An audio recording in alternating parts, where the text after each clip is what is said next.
নমস্কার বন্ধুরা, চলে এসেছি ফিফথ অপশন, যেটা হলো video performance mode. Video performance mode ব্যবহার করা হয় ভিডিও কোয়ালিটি বা রেজলিউশন বেটার পাওয়ার জন্য। এবার এই ভিডিও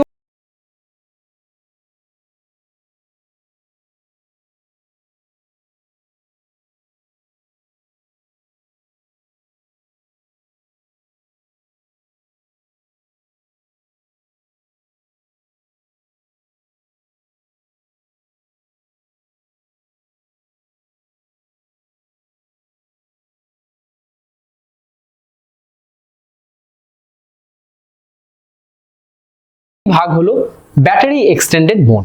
এই অপশনে ভিডিও রেজলিউশন আরেকটু বেটার কোয়ালিটির হয় এবং এক্ষেত্রে হাইপার স্মুথ স্টেবিলাইজেশন এবং জিপিএস অটোমেটিক অন হয়ে যায়, যার ফলে ক্যামেরা নিয়ে আপনি হেঁটে চলে ভিডিও করতে পারবেন এবং তার সাথে সাথে এই অপশনে ব্যাটারি লাইফ দীর্ঘস্থায়ী হয়।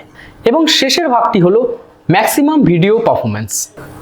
এই অপশনে ভিডিও কোয়ালিটি এবং ইমেজ কোয়ালিটি সর্বোচ্চ হয় এবং বিশেষত আলট্রা স্লো মোশন ভিডিওর জন্য এই অপশনটি ব্যবহার করা উচিত। এবার এক্সটেন্ডেড ব্যাটারি অপশন এবং ম্যাক্সিমাম ভিডিও পারফরমেন্সের মধ্যে একটা পার্থক্য দেখাই। যখন আপনি এক্সটেন্ডেড ব্যাটারি অপশন ব্যবহার করবেন, তখন যদি আপনি সিনেম্যাটিক অপশনের ভেতর যান, তখন এই এফপিএস অপশানে 2.7K রেজলিউশনে আপনি ম্যাক্সিমাম 60 FPS এ ভিডিও তুলতে পারবেন। 4K রেজলিউশনে আপনি ম্যাক্সিমাম 60 FPS এ ভিডিও তুলতে পারবেন এবং 5.3K রেজলিউশনে আপনি ম্যাক্সিমাম 30 FPS এ ভিডিও তুলতে পারবেন।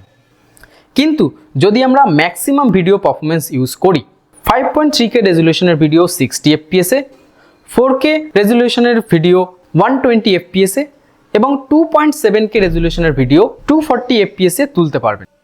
তো আশা করি বন্ধুরা এই ভিডিওটি আপনাদের অবশ্যই ভালো লেগেছে এবং ভালো লাগলে অবশ্যই একটা লাইক এবং শেয়ার দিন এবং তার সাথে চ্যানেলটি সাবস্ক্রাইব করা না থাকলে অবশ্যই সাবস্ক্রাইব করে নিন।